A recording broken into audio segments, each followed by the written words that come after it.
Assalamualaikum. Mari kita simak tausiah dari Ustadz Rifki Jakfar Talib tentang rezeki yang kita ingkari.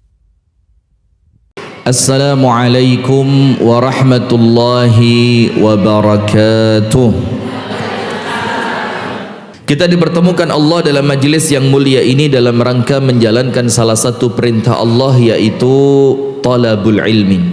Kita berdoa, kita memohon dan kita meminta kepada Allah. Semoga apa yang kita amalkan, semoga apa yang kita niatkan mendatangkan ridha dari Allah untuk kita bersama. Amin. Dan mudah-mudahan amalan ini diterima dan dicatat oleh Allah sebagai ibadah. Amin ya rabbal alamin. Berapa bulan?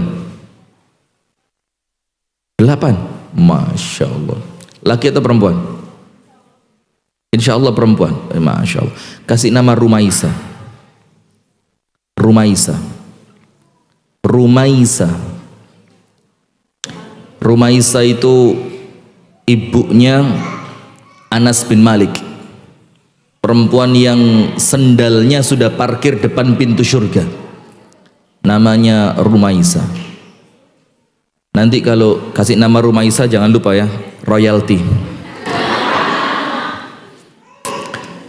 Salawat beriring salam semoga tercurahkan dan terlimpahkan kepada uswah kita, suri tauladan kita dan kekasih kita bersama, Nabi besar, Nabi agung, An-Nabi Muhammad sallallahu alaihi wasallam, beserta seluruh keluarganya, beserta seluruh istrinya, beserta seluruh sahabatnya, dan seluruh di antara umat dan pengikutnya yang setia menjalankan sunnah dan ajarannya ila yaumil qiyamah.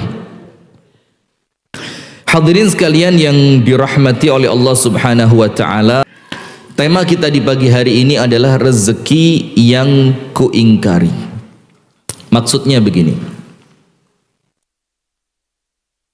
banyak orang mendapatkan rezeki dari Allah di dunia ini, akan tetapi yang menjadi masalah dia tidak mengerti bahwa itu adalah rezeki. Dia tidak faham bahwa tidak semua orang mendapatkan seperti yang ia dapatkan. Dia tidak memahami bahwa ketika rezeki itu oleh Allah dicabut, dia akan merasa kehilangan dan kemudahan hidupnya akan berkurang. Nah, contoh begini.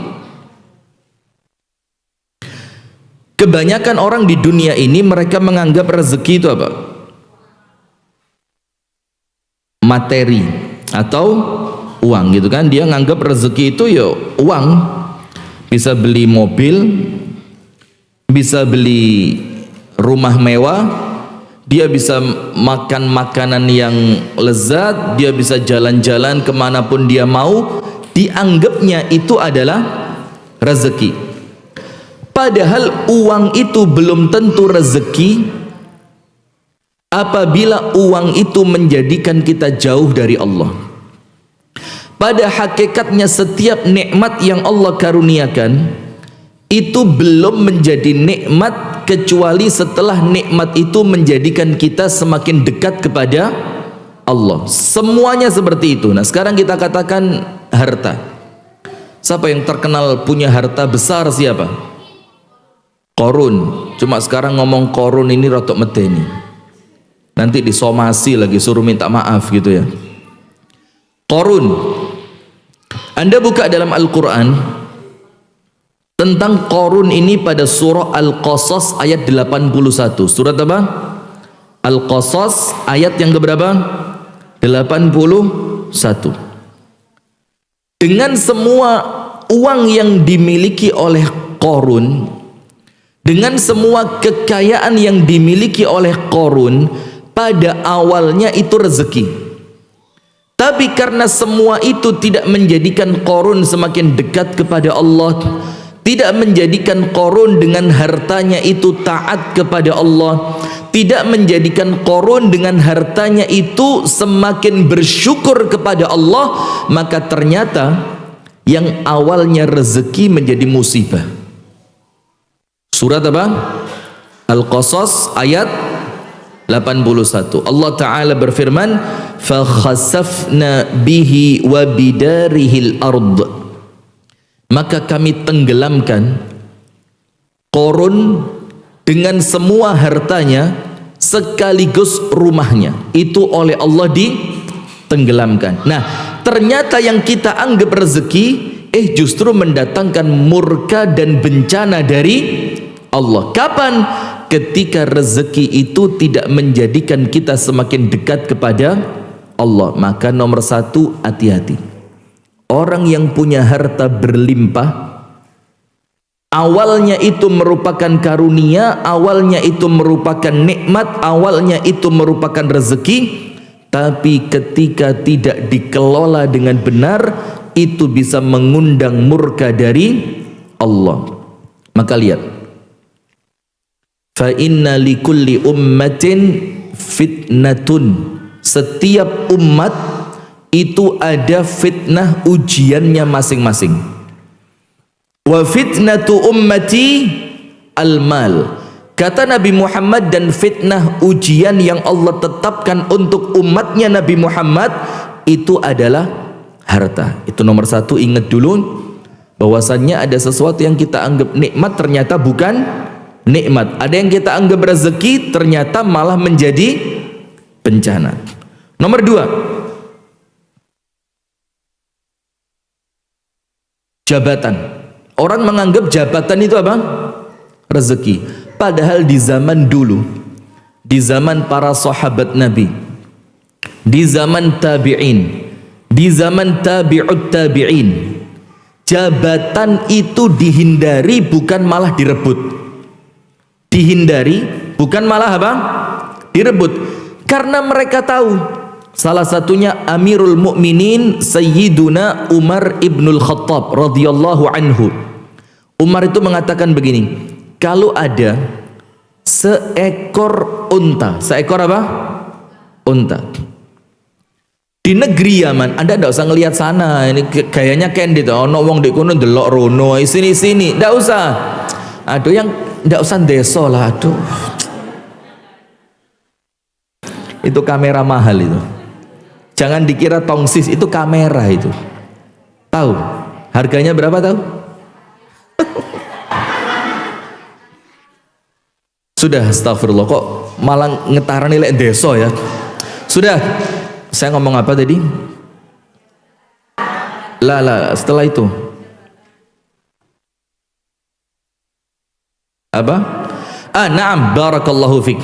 Sayyiduna Umar ibn al-Khattab radhiyallahu anhu mengatakan, kalau ada seekor onta tahu kan, binatang, yang kemudian terperosok di negeri Yaman gara-gara jalannya tidak rata. Gara-gara apa?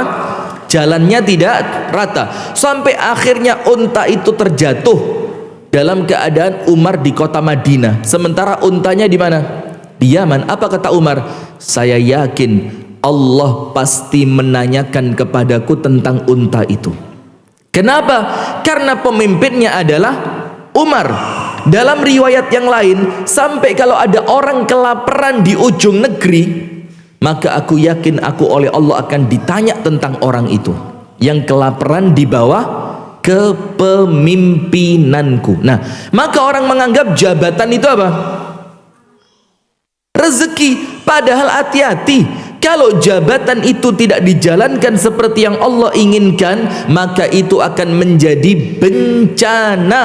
Maka Nabi Muhammad mengatakan, wa innaha la hasratun yaumal qiyamah. Nanti di hari kiamat, orang-orang yang di dunia punya jabatan itu akan menyesal. Kenapa dulu saya rebut jabatan ini?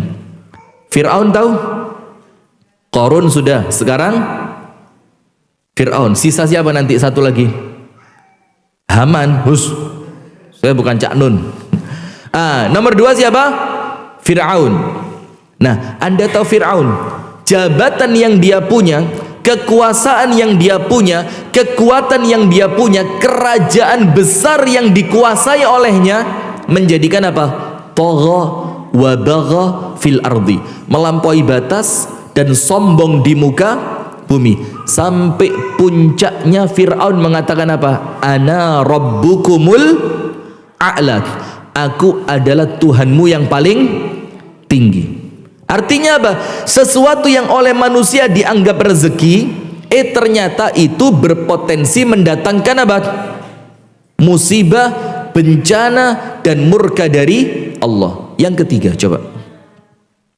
Orang mengira rezeki itu bisa makan sesukanya, bisa jalan-jalan sesukanya, bisa nginep di hotel mewah sesuka dia. Dia kira itu rezeki.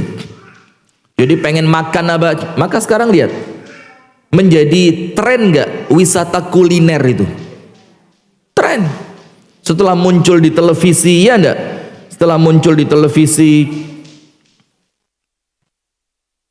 ada acara-acara kuliner. Setelah muncul di televisi, ada bedah makan ini makan itu, sampai reporternya itu, ini cengkehnya terasa banget, ini kapulaganya ini taste-nya itu very hard. Pret. Anda tahu yang ngelihat itu orang-orang yang 3 hari nggak makan, sementara Anda bilang salty, yang lain lagi bilang creamy. Rupamu creamy. Coba lihat, dia kira bisa makan, padahal dalam Islam, hadirin, ibu-ibu yang dirahmati oleh Allah dan pemirsa Madani TV dimanapun Anda berada, urusan makanan itu perkara yang paling dianjurkan untuk disederhanakan. Maka lihat, maaf ya, jujur, ibu-ibu zaman tahun 80-an atau awal-awal 90-an atau bahkan ke atas tahun 70-an, rata-rata kurus-kurus atau gemuk-gemuk. Nggak pakai diet defisit kalori, nggak pakai defisit kalori, itu otomatis. Nggak pakai diet, wong mangane didik kerjone defisit kalori, maka kecil. Sekarang kerjone didik mangane bukan begini, tapi jadi seakan-akan defisit kalori itu sekarang diperlukan. Paham? Zaman dulu otomatis defisit kalori. Karena apa? Dalam Islam urusan makanan itu sesuatu yang perlu disederhanakan. Sampai Rasulullah ketika pulang sholat subuh mampir ke rumah istri-istrinya, pertanyaannya singkat, padat, jelas, tidak neko-neko. A'indaki syai'? Ada ndak ada sesuatu yang bisa dimakan? Dan kata syai'un itu sesuatu yang tidak ada batasnya. Wes apapun yang penting bisa dimakan. Kemudian Rasulullah mengatakan apa? Yakfi libni adam luqaimatun yuqimna sulbah. Cukup untuk manusia itu beberapa suap makanan yang cukup menjadikan tulang punggungnya apa? Kuat berdiri. Tidak ada kemudian harus ada ininya, ada itunya, 4 sehat, 5 sempurna, ditambahi kekenyangan. Tidak ada. Nah, sementara sekarang ukuran rezeki itu ketika di rumah tidak pernah kekurangan makanan. Ibu-ibu tahu, ketika Rasulullah masuk ke rumahnya Sayyidah Fatimah, Rasulullah mencari Sayyiduna Ali bin Abi Thalib. Rasulullah tanya, Aina ibnai, mana kedua anakku, yaitu Al Hasan wal Husain. Apa kata Sayyidah Fatimah? Diajak keluar sama bapaknya karena sudah 3 hari tidak makan, kelaparan. Diajak keluar. Rumahnya siapa ini? Rumahnya siapa? Putrinya Nabi besar Muhammad Sallallahu Alaihi Wasallam. Di rumah kita kalau berasnya tidak 25 kilo itu tidak lego. Kalau persediaan gula tidak 10 kilo tidak tenang. Kalau minyak goreng tidak 5 liter, itu udah bingung cari swalayan, mau cari. Itu yang bikin harga menjadi mahal. Nah, maka ukuran rezeki itu bukan makanan dan minuman. Sekarang cek, Anda buka dalam surah Muhammad ayat 12. Surat Muhammad ayat 12. Maka jangan kebanyakan jualan sari kacang hijau, pepes, lemet. Apa ini? membudayakan hidup konsumtif. Jangan dibeli. Beli ya, beli. Lihat surat Muhammad ayat berapa? 12. Walladzina kafaru. Ini ciri khas orang kafir yang seharusnya orang beriman tidak memiliki ciri yang sama dengan mereka. Mbak Yu, surat apa? Ayat berapa? Ayat sudah. Kita ceramah, dia ikut ceramah. Nah, sudah. Surat Muhammad ayat 12. Walladzina kafaru, dan orang-orang yang kafir. Apa sifat mereka? Yatamatta'una. Mereka di dunia ini hidupnya hanya untuk apa? Seneng-seneng. Jalan-jalan ke sana sama teman-temannya, pakai baju yang sama, pakai kacamata selebar wajah. Kemudian selfie bareng-bareng.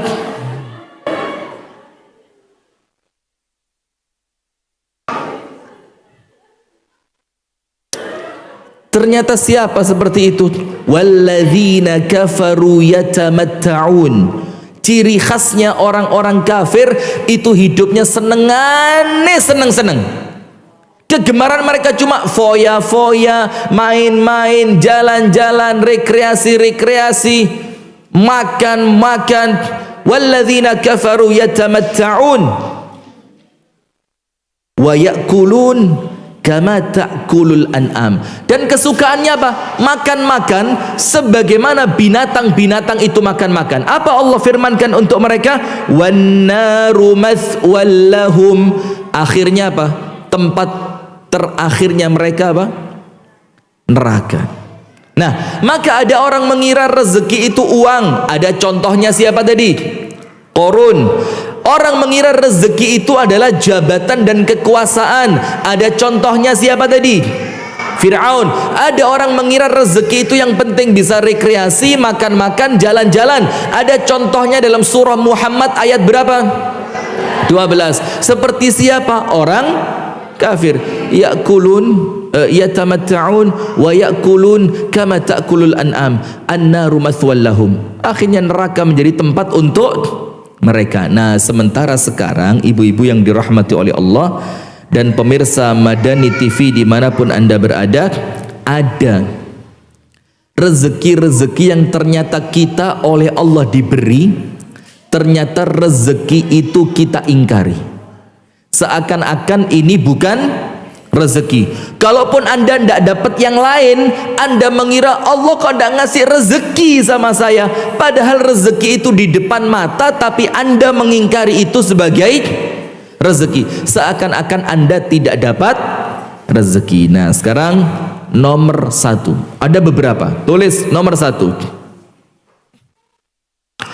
Al-usrah as-sa'idah. Tulis Al-usrah as-sa'idah. Apa itu? Gak usah ngerpek. Nulis gitu aja ngerpek.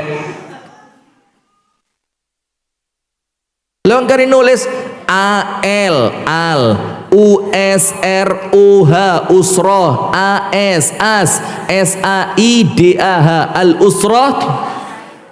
Lo ngono ngerpek. Oh, mau nulis bahasa Arab. Oh gini.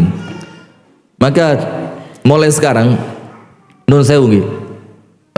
Raudhatul Ilmi, Bunda Smart, Cinta Surga. Kalau saya ngaji tolong kasih papan tulis. Saya mau serius sekarang.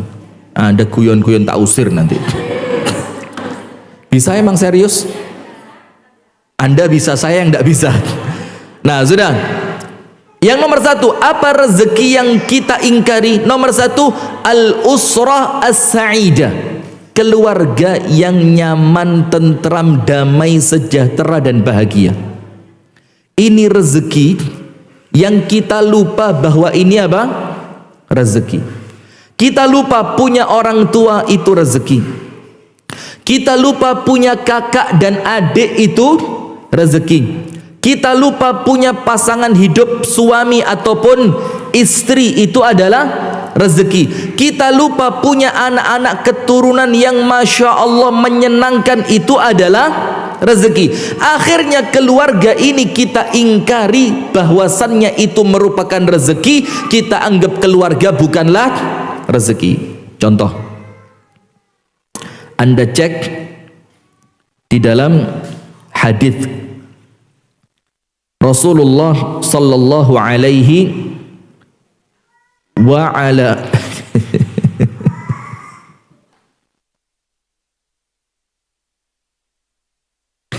Kenapa ketawa? Saya WA sama istri saya, kok Anda yang ketawa? Sudah, Anda cek di dalam hadis yang sahih riwayat Imam Muslim. Jadi salah satu bentuk rezeki yang kita ingkari itu apa? Keluarga.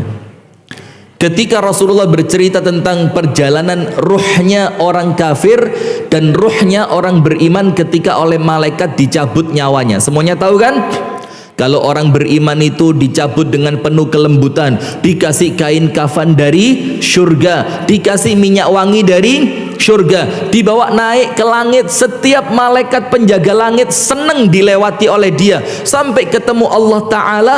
Allah Ta'ala ridho kepada dia, dikembalikan ke alam kuburnya. Kuburnya diluaskan seluas pandangan mata, kemudian dia mendapatkan nikmat kubur, kemudian dia ditemani oleh malaikat-malaikat yang rupawan sampai tegaknya hari kiamat. Setelah dia mendapatkan semua kenikmatan kubur, dia ngomong sama Allah begini, Rabbi aqimis sa'ah, ya Allah, tolong ya Allah, kiamatnya dipercepat. Kenapa dia kepingin kiamatnya cepat? Dikatakan likai arji'a ila ahli, supaya aku cepat kembali kumpul dengan keluargaku ya Allah. Coba lihat, padahal dia sudah mendapatkan nikmat yang luar biasa di alam kubur, tapi tetap dia kepingin kembali kepada keluarganya, karena dia saat itu sadar, ternyata keluarga itu nikmat yang sangat luar biasa. Jujur jawab ya, rindu gak kenangan masa kecil dulu ketika Anda jalan-jalan bareng bapak Anda, ketika Anda sahur bareng keluarga Anda, waktu masih kecil makan sahur bareng, nanti mau buka puasa Anda itu masih ngiling-ngiling, oh nanti mama saya masak ini, oh nanti buka puasa mau makan ini, mau minum ini, mau melakukan ini. Setelah buka puasa baru 4 suapan sudah kenyang. Ingat gak memori itu zaman kecil dulu? Mau berangkat sholat terawih, minta sangu sama orang tuanya beli kerupuk samiler. Tahu kerupuk samiler? Samier. Yang ngomong samier ini gara-gara tidak bisa ngomong R. Aslinya samiler. Samier. Apalah terserah wes ya. Pokok saya di Batu dulu. Kecil saya kan di kota Batu. Itu namanya samiler. Itu kerupuk dari singkong kan, dari singkong, terus ada dikasih kayak sausnya di atasnya kan. Nah itu setiap mau teraweh minta uang saku untuk beli itu. Nanti kita masuk ke masjid rame-rame, itu seru. Nah ternyata kenangan itu adalah kenangan yang tidak akan terlupakan walaupun Anda sudah masuk dan mendapatkan nikmat di alam kubur. Berarti itu rezeki atau bukan? Ketika orang tua meninggal, sedih enggak? Sedih. Kenapa Anda sedih? Karena Anda sadar orang tua itu merupakan rezeki, sehingga ketika orang tua itu meninggal, salah satu rezeki yang Allah berikan sebelumnya sekarang oleh Allah betul enggak? Betul. Kemudian zaman punya suami dulu, bahagia enggak? Jangan nangis. Coba buka puasa bareng suami, sahur bareng suami.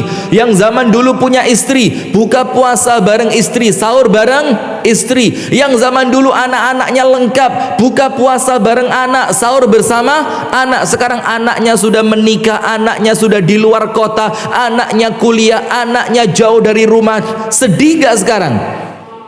Berarti sebelumnya Anda yakin bahwa itu adalah, tapi sayangnya ketika semua itu masih ada, Anda mengingkari bahwa itu rezeki. Ketika masih ada, jarang menghabiskan waktu bersama. Ketika itu masih ada, ndak pernah ngalah sama orang tuanya, ndak pernah ngalah sama anak dan istrinya, ndak pernah ngalah sama suaminya, ndak pernah ngalah sama orang-orang terdekatnya. Ketika semuanya sudah pergi, baru sadar, loh, kok sekarang ndak ada ya. Saya punya teman, waktu ibunya masih hidup, ditinggal terus. Waktu ibunya meninggal, tiap malam tidur nangis di kamar ibunya. Tidur nangis di kamar ibunya. Dia bilang apa? Coba balik sebentar aja, tak pijetin kaki kamu. Balik sebentar aja, minta apa? Tak cariin, tak beliin buat kamu. Balik sebentar aja, tak sisirin rambutmu, kata dia. Tapi bisa kembali apa enggak? Enggak bisa. Berarti apa, Bu? Itulah rezeki yang sementara ini kita ingkari. Nikmat punya apa? Keluarga. Maka nanti di hari kiamat, orang-orang kafirin, orang-orang munafikin, orang-orang musyrikin itu sama Allah dibangkitkan. Jeret. Lalu salah satu pertanyaan Allah kepada mereka, kenapa kok sampai mereka kafir, padahal Allah berikan nikmat besar kepada mereka. Salah satu nikmat besar yang akan Allah tanyakan apa? Afalam uzawwijka, bukankah dulu waktu di dunia engkau Allah mudahkan untuk menikah? Akhirnya engkau punya pasangan, akhirnya kamu punya anak, akhirnya kamu punya keluarga. Bukankah itu nikmat? Kenapa nikmat itu engkau ingkari sampai kemudian engkau balas kepada Allah dengan kekufuran? Nah, itu nomor satu. Berarti nikmat yang kita ingkari nomor satu apa? Nikmat keluarga. Maka sekarang mumpung masih ada, habisin waktu bareng mereka, senengin mereka, jalan-jalan bareng mereka, makan bareng sama mereka, sebelum nanti nikmat itu oleh Allah dicabut. Kalau sudah dicabut, bisa begitu lagi? Bisa? Makanya yang sedih dong, jangan senyum, sedih. Coba bayangin waktu jalan-jalan bareng suami dulu di mobil bersama, terus diajak makan ke restoran, ada anak-anak, ada suami. Sekarang bagaimana? Sudah. Nomor dua, nikmat yang kuingkari. Disebutkan oleh An-Nabi sallallahu alaihi wasallam, termasuk nikmat yang diingkari itu digabung di dalam hadis dua perkara: sehat dan waktu luang. Saya punya cerita dan ini kisah nyata. Ada orang laki-laki kaya raya, salah satu yang paling kaya di kota tersebut. Gak boleh disebut namanya karena sekarang ceramah ini kalau sudah live gitu sedikit mengkhawatirkan, kudu hati-hati. Dia salah satu orang terkaya di kota tersebut.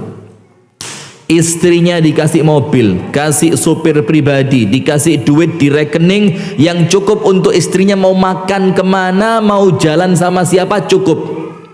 Anaknya dikasih mobil, dikasih rekening, lengkap sudah. Semuanya lengkap, di rumah mewah, ada semua fasilitas di rumahnya ada kolam renangnya, ada tempat untuk olahraganya, ada lengkap, semuanya lengkap, sama suaminya dijamin. Dia kira itulah kenikmatan dunia. Suatu hari, ini laki-laki seketika, dan Allah mampu melakukan itu, jatuh bangkrut, tiba-tiba langsung bangkrut. Yang biasanya dia bisa menikmati kemewahan, hari itu kemewahannya tiba-tiba hilang. Dia terpuruk seminggu, 2 minggu, sebulan, 3 bulan, kacau hidupnya, kalut dia. Karena dia masih menganggap bahwa rezeki itu berupa materi, yang tadi seperti siapa? Qarun. Kalut dia. Sampai menginjak bulan keempat, ada nikmat yang selama ini tidak bisa dia rasakan, dan sekarang dia mulai merasa, oh, ternyata ini lebih bagus, lebih nikmat, lebih menyenangkan dibanding ketika aku masih kaya dulu. Apa itu? Masuk di waktu pagi, dia bisa nganterin anaknya sekolah. Lalu ketika pulang dari nganterin anaknya sekolah, dia di rumah sama istrinya, kerja bareng-bareng. Nanti lagi agak sore, dia jemput anaknya pulang sekolah bersama istrinya, langsung bisa makan malam bersama di rumah bersama dia, istri dan anaknya. Ternyata dia mikir apa? Oh, ternyata ini yang selama ini tidak bisa saya rasakan, karena mulai pagi sampai malam hidup saya diatur oleh asisten. Jam 7 Pak ketemu si Fulan, teken MOU. Nanti 9:30 kita pindah ke kantor Fulani untuk membicarakan rapat tentang proyek di tempat itu. Nanti lagi makan siang sama orang ini karena kita mau mengajukan proyek yang baru. Baru nanti jam 4 sore kita ada pertemuan Pak di hotel ini dengan ini. Itu setiap hari kehidupan dia. Seakan-akan itu nikmat, bahkan dia tidak merasa bahwa dia punya keluarga. Setelah semuanya hancur, semuanya ludes, dia bisa memiliki waktu luang bersama keluarga, baru dia mikir, oh ternyata ini loh, satu sama Allah dicabut, diganti nikmat yang jauh lebih besar, bisa merasakan waktu yang luang bersama anak-anak dan keluarga. Nah, maka nikmat waktu luang ini Bu, ini nikmat yang sangat besar dan nikmat sehat. Maka Rasulullah sallallahu alaihi wasallam bersabda di dalam hadis yang sahih, ni'matani, ada dua kenikmatan, maghbunun, yang banyak manusia tertipu, fihima, dengan dua nikmat ini. Yang pertama as-sihhatu, nikmat apa? Sehat. Yang kedua wal faragh, nikmat waktu luang. Ibu-ibu sekarang sehat semua kan? Alhamdulillah, mudah-mudahan sehat terus, amin ya rabbal alamin. Nah, itulah kenapa mumpung sehat seperti ini Bu, sering-sering datang ke rumah sakit, check up. Khawatir jangan-jangan tiba-tiba ada sel kanker yang menempel tapi Anda tidak sadar. Hati-hati loh, perempuan lagi banyak loh sekarang. Tidak ada apa-apa tiba-tiba terpuruk, ketiduran akhirnya dia. Nah, maksudnya apa datang ke rumah sakit Bu? Ngelihat ketika Anda sedang sehat, lihat loh di sebelah sana banyak orang yang terpuruk sedang sakit.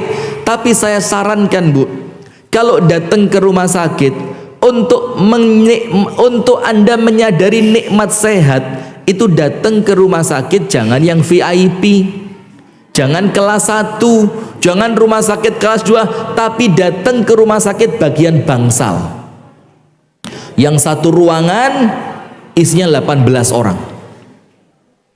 Pernah masuk ke ruangan itu?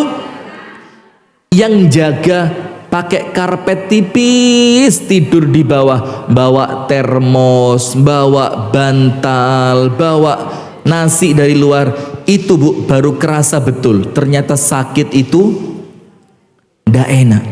Nah, datang ke sana Bu, lihat, oh alhamdulillah ya Allah, saya Engkau beri nikmat sehat. Itu disyukuri. Kenapa kita ketika sehat itu tidak terasa? Gara-gara kita tidak pernah mengunjungi orang yang sedang sakit, termasuk duduk seperti ini. Kaku ndak kakinya? Nyaman kan? Nyaman. Anda bisa duduk. Coba Hajah Yuning sambil jempolnya digoyang-goyang. Lihat kan? Tuh, lihat itu. Jempol goyang-goyang. Ada lagi yang sambil senden. Hati-hati loh, ini masjid baru selesai loh ya. Nanti saya khawatir jebol semua gara-gara disendeni ibu-ibu ini. Ini kadang-kadang tidak punya sandaran selain tembok. Coba istri-istri yang punya sandaran bahu suaminya, nyaman di rumah. Kesian ya. Anda kalau sedih ceritanya sama siapa? Kalau sedih itu ceritanya sama siapa? Bagus, Tungaren. Sudah. Nah, maka ibu-ibu sekalian, datang ke rumahnya orang-orang yang sedang sakit supaya Anda ngerti ternyata sehat itu nikmat yang luar. Nah, maka ketika sehat Bu, manfaatkan kesehatannya untuk kebaikan.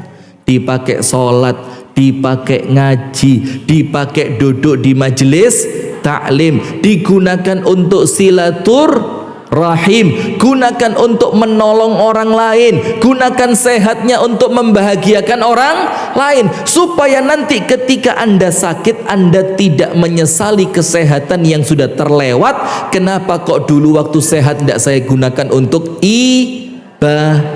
Sehat. Yang nomor 2, waktu luang. Ini kan waktunya luang semua kan? Luang? Bagus, pinter, meluangkan waktu. Karena kalau ngomong sibuk, siapa di antara kita yang tidak sibuk? Semuanya kan punya kesibukan, tapi kita meluangkan waktu. Dan ada orang-orang, Bu, yang tidak punya waktu. Saya pernah ceritakan, Syekh Ali At-Tantawi itu datengin seorang laki-laki masih muda, cerita, "Syekh, tolong saya dikasih amalan, Syekh. Kenapa? Saya ini jangankan jalan-jalan, makan bareng anak dan istri itu loh tidak punya waktu." Kenapa? Dia kerja di 2 tempat karena dia menghidupi anak dan istrinya plus menghidupi orang tuanya. Maka kalau kerja di 1 tempat tidak cukup uangnya, maka dia harus kerja di 2 tempat sampai dia tidak bisa makan bareng istrinya. Anda biasa makan bareng keluarga? Tidak pernah juga. Kok kebangetan? Sampai laki-laki itu bilang, "Ya Syekh, saya kepingin bisa makan bareng siapa? Anak-anak dan istri saya, atau istri-istri dan anak saya." Mana yang betul? Saya pengen bisa makan bareng dengan anak dan istri saya. Saya pengen bisa makan semeja, duduk menikmati waktu bersama, tapi tidak punya waktu. Nah, maka waktu luang ini, ibu-ibu sekalian, ini sesuatu yang paling mahal. Sampai Allah mengingatkan, wal asr, demi masa. Kenapa? Karena banyak orang yang terlena ketika waktunya luang, ternyata tiba-tiba meninggal dunia. Sampai dia mengatakan apa? "Ya Allah, kembalikan aku ke dunia. Aku mau jadi orang soleh, aku mau sedekah, aku mau tobat, aku mau sholat, tapi waktunya sudah habis." Nah, maka ingat, rezeki yang ku ingkari nomor 2 dan nomor 3 apa? Sehat dan waktu luang. Hati-hati loh ya. Maka nasihat saya, Bu, ayo mumpung masih sehat, sering-sering kunjung ke rumah sakit. Yang biasa ngasih Jumat berkah itu, coba sekali-sekali Jumat berkahnya dibagikan ke rumah sakit di bagian bangsal. Tapi menunya yang enak lah, Bu, maaf ya. Jumat berkah sekarang ini sing penting ngei. Kadang-kadang isinya, ya Allah, gak pantas kadang-kadang ya. Tapi ya ndak apa-apa, wong memberi sesuai dengan kemampuan. Tapi kan sekarang kan, yuk, sudahlah, daripada salah ngomong, saya takut. Sudah, nikmat sehat dan waktu luang. Yang keempat, apa nikmat yang ku ingkari? Ingat, yang keempat, Bu, nikmat punya teman yang baik. Nomor 1 tadi apa? Keluarga yang bahagia. Hati-hati loh ya, keluarga itu nikmat yang luar biasa. Nomor 2, nikmat sehat. Kadang-kadang kita lupa bahwa sehat itu mahal. Sekarang saya punya kenalan di Kasembon, itu suntik insulin per 4 jam. Tiap berapa? 4 jam. Tidur malam, kalau jadwalnya suntik harus bangun makso melek untuk apa? Suntik insulin. Saya kenal lagi seorang penceramah, setiap mau makan nyuntik sendiri, dia sendiri yang nyuntik setiap mau makan. Panjenengan begitu? Nah, alhamdulillah, mudah-mudahan semuanya oleh Allah diberikan kesehatan yang sempurna, amin. Yang ketiga, waktu luang. Banyak orang di luaran sana, Bu, tidak pernah ketemu bapaknya, tidak pernah ketemu anaknya, tidak pernah ketemu ibunya, tidak pernah ketemu suaminya. Kenapa? Karena dia tidak punya waktu. Kita alhamdulillah bisa ngaji, bisa istirahat, bisa ngopi sama temen, bisa jalan-jalan sama temen, bisa duduk bersama keluarga. Itu nikmat yang terkadang masih diingkari. Nomor 4, nikmat apa? Nikmat memiliki teman yang baik. Gini, Bu, kalau kita punya teman yang baik, itu nikmat atau bukan? Nikmat atau bukan? Nikmat. tapi terkadang kita tidak sadar. Kita tidak sadar. Punya teman yang baik itu, Bu, tidak semua orang bisa mendapatkan nikmat seperti itu. Ada orang-orang yang dikelilingi oleh orang-orang jahat. Temennya semuanya orang-orang yang jahat. Ketika temennya mabuk dibiarin, ketika temennya zina dibiarin, ketika temennya korupsi dibiarin, ketika temennya tidak pernah pulang dibiarin, ketika temennya sukanya main ke klub malam dibiarin, tidak pernah diingetin. Maka Sayyiduna Umar radhiyallahu taala anhu itu mengatakan, ketika kamu punya teman yang temanmu itu senantiasa mengingatkanmu akhirat, mengingatkanmu kepada Allah, mengingatkanmu untuk ibadah, mengingatkanmu untuk tobat, apa kata Sayyiduna Umar? Pegang tangannya dan jangan dilepas. Pegang apa? Tangannya dan jangan dilepas. Karena itulah hakikatnya teman yang mendatangkan kebaikan. Nah, tapi sayangnya sekarang kita ini kalau sama teman kita dikritik, ngamuk, kamu bukan teman saya. Wong temen kok senengane, nah ayo salaman. Nggak boleh ngamuan kalau diingetin. Diingetin kok ngamuan. Nanti kalau dia meninggal kaget loh Anda. Ya, kalau temennya meninggal nanti sedih loh Anda. Anda diingetin apa sama dia? Nggak boleh ngerebut suaminya orang kan? Yang ini, yang mana lagi? Nah sudah Bu, maka teman yang baik itu anugerah yang Allah titipkan kepada kita. Sampai Nabi Muhammad, Anda tahu Nabi Muhammad? Nabi Muhammad tahu kan? Perlu nggak dengan teman yang baik? Perlu. Maka sampai Allah ingatkan dalam Al-Quran, wasbir nafsaka ma'al ladzina yad'una rabbahum bil ghadati wal 'ashyi yuriduna wajha wa la ta'du 'ainaka anhum turidu zinatal hayatid dunya wa la tuti' man aghfalna qalbahu an dzikrina wattaba'a hawahu wa kana amruhu furuta. Apa itu? Wahai Muhammad yang sabar untuk duduk bersama teman-teman yang baik, maka berteman dengan orang baik itu perlu apa? Sabar. Lek dielingno ojo ngamuan.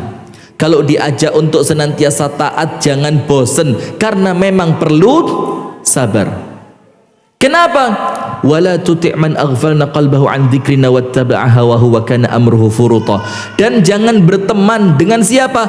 Orang-orang yang lalai dari Allah, senengane maksiat, ndak pernah taat, senantiasa bermaksiat kepada Allah dan Rasulnya. Oleh Allah Ta'ala, jangan berteman dengan teman yang seperti itu. Sampai Nabi Muhammad oleh Allah Ta'ala diperintahkan untuk kumpul dengan teman-teman yang baik.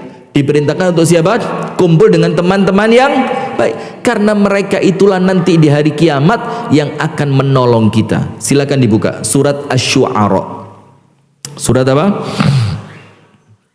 Asy-Syu'ara. Ayat yang keberapa? Ayat yang ke dalam surat Asy-Syu'ara, silakan dibuka pada ayat yang ke 100 sampai 102. Ayat berapa? 100 sampai 102.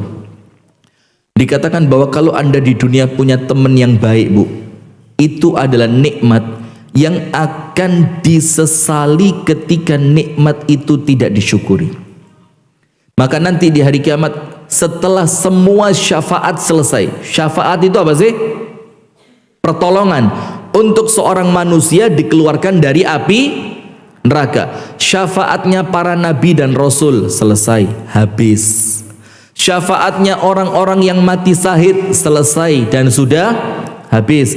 Syafaatnya para malaikat selesai dan sudah habis. Syafaatnya anak-anak yang soleh selesai dan sudah habis. Pokok semua syafaat sudah habis. Ternyata ada orang yang dikeluarkan dari api neraka tuh. Lalu penghuni-penghuni neraka yang lain tanya, asyafa'ahun nabiyun, apakah dia dapat syafaat dari para nabi? Dibilang sama malaikat penjaga neraka, enggak.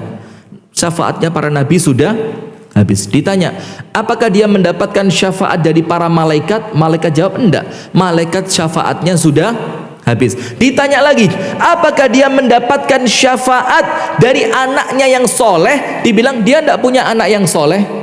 Habis. Ditanya lagi, apakah dia mendapatkan syafaat dari orang-orang yang mati syahid? Dibilang enggak, dia tidak punya teman-teman yang mati syahid. Terus ditanya, terus dia dapat syafaat dari siapa? Dijawab oleh malaikat, dia mendapatkan syafaat dari temannya yang soleh. Dari siapa? Temannya yang soleh. Maka koncoan konco-konco sing rame rebyek, teman-teman yang senantiasa huri-hurian, wah cerawak ngerti apa cerawak itu? Rame itu boleh, tapi Anda harus punya teman akrab dari kalangan orang yang soleh. Kenapa? Karena mereka nanti ketika mereka masuk surga itu mereka tanya sama Allah, ya Allah, saya dulu di dunia punya teman, waktu duduk di majelis taklim mesti sebelahan, walaupun dia tidak pernah nulis, tidak pernah nyatet, tidak pernah dengerin. Pokok ke majelis taklim itu pokok mikirnya piring isi opo itu tok. Pastel sama apa itu? Bicum, concom. Kok ada makanan namanya concom itu? Itu kalau saya bilang grim, ya kan? Ya sama, beda nama aja. Nah sudah, teman saya ini memang ya Allah, memang dia tidak pernah nulis kalau majelis taklim. Kalau majelis taklim itu ya Allah dandannya muenor. Dia kalau datang ke majelis taklim ya Allah seperti orang mau kondangan. Dia kalau ke majelis taklim ya Allah minyak wanginya itu seperti jaranan. Fambu atau apa itu? Kok tahu-tahu saya? Sudah. Sekarang ya Allah, saya kan di surga. Kok teman saya itu tidak kelihatan? Nah ini ceritanya siapa? Al-Imam Al-Hasan Al-Basri. Akhirnya apa? Oleh Allah neraka itu dibuka. Ternyata temennya dia sedang spa dan sauna di sana. Oh, dia lagi sauna gitu kan, keringetnya keluar, dagingnya melepuh, kelihatan tulangnya, teriak-teriak, kehausan, kesakitan, tersiksa dia. Terus temennya yang di surga bilang, loh ya Allah, itu yang saya cari. Ya memang dia tidak pernah nyatet sih ya Allah, memang dulu. Memang waktu pengajian dulu ya Allah, dia itu yang lain nyatet, dia makan tidak berhenti. Sampai punya temennya tidak sadar diambil juga dimakan sama dia. Dia itu ya Allah, kalau pulang ngaji itu ya Allah, yang lain itu mengamalkan ilmunya, dia ngerasani ustadznya. Memang itu dia ya Allah. Yang lain itu ketika pulang dia merangkum apa yang didengarkan, dia enggak ya Allah, ketika pulang langsung nyatet tadi lemet laku berapa, sari kacang hijau habis berapa. Yang lain nyatet pengajian, dia nyatet laku kulaan dan barangnya ya Allah. Loh tapi kalau dia di neraka kok kesian ya Allah. Maka ya Allah, tolong ya Allah, saya tidak sempurna bahagia saya di surga kalau saya tidak ketemu sama dia. Akhirnya Allah bilang apa? Malaikat, supaya teman yang di surga ini bahagianya semakin sempurna, maka ambil temannya dia yang di neraka. Akhirnya sama Allah diangkat, seret, dimasukkan ke dalam surga berkat pertanyaan dari siapa? Temannya yang soleh. Akhirnya penghuni neraka yang tidak punya teman yang soleh itu ngomong dalam surat Asy-Syu'ara 100 sampai 102. Getun mereka mengatakan, fama lana min syafi'in, kami tidak punya pemberi syafaat. Ini siapa? Yang waktu di dunia tidak berteman dengan teman yang soleh. Dia bilang, fama lana min syafi'in, ya Allah, kami tidak punya teman yang bisa memberi syafaat. Wala sadiqin hamim, dan kami tidak punya teman dan sahabat karib yang mengingatkan kami. Falau anna lana karratan fanakuna minal mu'minin, kalau kami boleh kembali ke dunia ya Allah, kami mau jadi orang beriman, kami mau berteman dengan orang-orang yang baik. Bisa tidak itu terjadi?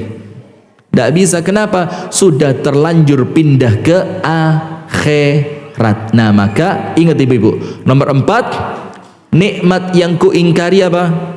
Memiliki teman yang soleh. Maka ibu-ibu kalau punya teman yang nampaknya baik, lisannya terjaga, pergaulannya terjaga, ibadahnya baik, ibadahnya istiqomah, maka deketin dia. Mbak, ya bawain apalah, datang ke rumahnya bawain makanan, datang lagi ke rumahnya bawain minuman. Kalau mau pengajian jemput dia.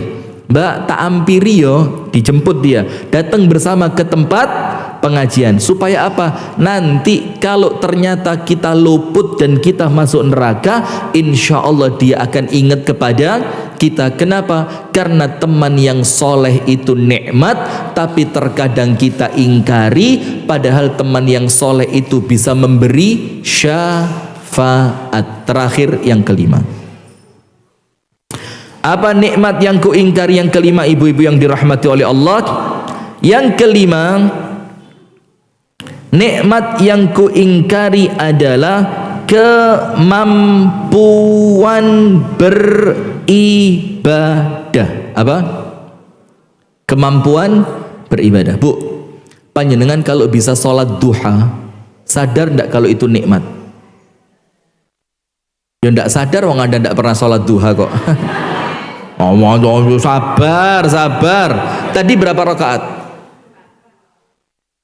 2 apa 4? Tadi kok mau ngomong 4. Oh, 2 kali, 2 rakaat 2 kali, berarti 4. Diterima enggak kira-kira sama Allah? Kalau dipamerkan gini kira-kira ya apa? Saya tanyakan ya enggak usah dijawab juga. Sudah, mudah-mudahan sama Allah diterima, amin. Yang bisa puasa, sadar ndak bu, kalau kemampuan anda puasa itu nikmat dari Allah. Yang bisa sedekah, sadar ndak bu, tidak semua orang oleh Allah diberikan kemampuan untuk bisa sedekah. Yang bisa apa lagi? Yang bisa apa lagi? Sedekah, sholat, puasa, baca Al-Quran. Sadar ndak bu kalau baca Al-Quran itu nikmat dari Allah? Nah, cuma sayangnya bu, terkadang nikmat ibadah itu kita gadaikan untuk mencari nikmat dunia. Bisa sholat duha, akhirnya dia, wes aku tak kerja aja, walaupun ndak bisa sholat duha, yang penting dapat uang. Sebelumnya punya waktu banyak untuk baca Al-Quran, dia kejar soro kerja, yang akhirnya dia tidak bisa baca Al-Quran sebanyak sebelumnya, tapi uangnya tambah banyak. Padahal nikmat bisa ibadah itu nikmat yang tidak tergantikan dengan apapun. Faham tidak? Sekarang biar lebih mudah, begini bu, Anda waktu kecil oleh orang tua Anda dimasukkan TPQ. TPQ apa? Taman Pendidikan Al-Quran. Waktu itu Anda mangkel, ya apa sih waktunya main layangan, waktunya main petak umpet tahu? Jumblitan singit. Irian. Gerian. Delian. Nah, delian, jumplitan singit, petak umpet, delian. Oh, yang lain lagi main engklek. Tahu engklek? Apa namanya di sini? Jeglek. Namanya ajaib-ajaib lah, delian, jeglek, dakon. Apa di sini namanya? Sama dakon, enggak kreatif. Dakon, apalagi temennya lagi main bakso dor, pate lele, iya kan? Ternyata waktu itu Anda sama ibu Anda disuruh ngaji, ngaji, bawa kayu gitu, ngaji. Anda nangis, aku pengen main loh, pernah gitu kan? Nah, sekarang teman-teman Anda yang zaman itu main, sekarang mereka tidak bisa ngaji. Sementara Anda yang waktu itu berkorban harus masuk TPQ, meninggalkan main sebentar, sekarang Anda bisa ngaji. Itu ternyata nikmat bu. Itu ternyata apa? Nikmat. Sekarang teman Anda kalau hari Jumat buka Al-Kahfi itu nangis.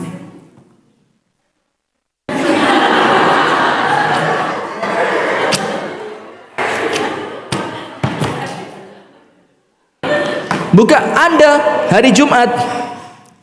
A'udzu billahi minasyaitonir rajim. Bismillahirrahmanirrahim. Alhamdulillahilladzi anzala 'ala 'abdil kitaba wa lam yaj'al lahu 'iwaja qayyim. Wah, enak Anda baca dan itu nikmat. Tapi sementara ini kita ingkari. Kenapa? Karena kita menganggap nikmat itu uang, kita menganggap nikmat itu kecantikan, kita menganggap nikmat itu jabatan. Padahal bisa ibadah itulah nikmat yang paling besar. Karena tidak semua orang oleh Allah diberi kemampuan melakukan ibadah. Anda bisa sholat taraweh, Masya Allah, itu nikmat yang luar biasa. Orang lain, Bu, tidak bisa sholat taraweh. Kenapa? Dikejar jahitan. Iki lek jahitan ndak selesai Idul Fitri diamuk sama ibu-ibu Raudhatul Ilmi ini. Sementara Anda cukup bayar tadi loh ya. Awas gak tadi. Akhirnya ketika Anda maksa orang untuk jahit, Anda terawih. Wis jadi orang yang sok paling soleh. Nanti tur, hati-hati. Aku pas sholat tarawih tak dongakno sampean kiting tangane. Lah apa? Maka bisa ibadah itu nikmat atau bukan? Nikmat. Ketika orang lain oleh Allah mungkin disibukkan dengan mencari ekonomi yang semoga Allah berikan keluasan, amin. Yang lainnya lagi sibuk, itu nikmat yang Anda ingkari, Bu. Bisa duduk di majelis taklim, sering. Kalau di Kediri saya tidak pernah sampaikan, di Pare belum pernah mungkin. Kalau di Malang sering saya sampaikan, karena jamaah pengajian di Malang itu, Bu, Masya Allah. Mesti sabar. Sudah saya sampaikan, Bu, banyak syukur nulis ilmu, nulis hadis, nulis ayat Quran. Ibu-ibu di sebelah sana harus cuci baju, dan bukan bajunya dia, bajunya orang lain. Harus ngerawat orang tua, bukan orang tuanya dia. Bersyukur. Coba Anda sekedar suruh duduk, to AC ada, mic siap, Ustadz materi disampaikan, Anda tinggal ngrungokno.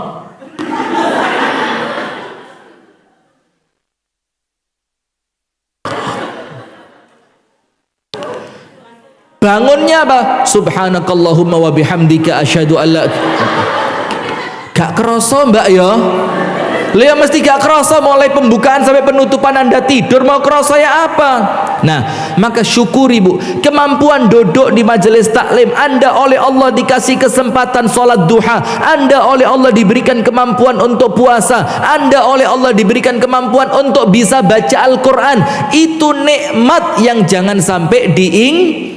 Nah, maka ibu-ibu sekalian, ingat, kenapa sih kita ingatkan tentang nikmat yang kita ingkari? Supaya kita mensyukuri dan jangan sampai kufur. Karena kalau nikmat itu tidak disyukuri, maka nikmat akan menjadi azab. Hati-hati, Bu, ya.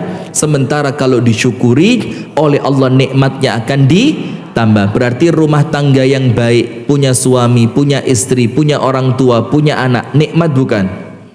Maka jangan diingkari, jangan dikufuri, tapi apa? Disyukuri. Sehat, nikmat bukan? Nikmat.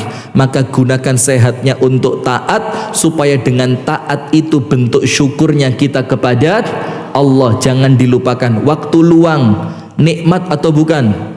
Maka isi waktu luangnya untuk kebaikan, supaya waktu luang itu kita syukuri, bukan malah dikufuri. Nomor 4, teman yang baik. Maka kalau punya teman yang baik, Bu, wes dieman-eman, jangan disakiti, jangan dirasani. Kalau dia butuh bantuan, cepet-cepet dibantu. Kalau dia sakit, cepet-cepet dikunjungi. Karena teman yang baik itu nikmat yang mungkin sementara ini masih kita ingkari. Yang terakhir apa? Kemampuan ibadah. Kenapa? Karena tidak semua orang oleh Allah diberikan kemampuan untuk ibadah. Maka kemampuan ibadah itu adalah nikmat yang mungkin selama ini masih kita ingkari. Penutup, Allah Ta'ala berfirman, wa idh ta'adzana rabbukum la in syakartum la azidannakum wa la in kafartum inna azabi lasyadid. Berarti yang 5 tadi nikmat, hati-hati. Kalau kita syukuri oleh Allah, yang 5 tadi bakal ditambah. Tapi kalau kita kufuri, yang 5 tadi akan berbalik menjadi apa? musibah. Barakallahu fikum, itu yang dapat kami sampaikan, semoga ada manfaatnya. Hadanallahu wa iyyakum ajma'in. Kita tutup bersama-sama dengan doa kafaratul majlis. Subhanakallahumma wa bihamdika asyhadu an la ilaha illa anta astaghfiruka wa atubu ilaik. Assalamualaikum warahmatullahi wabarakatuh.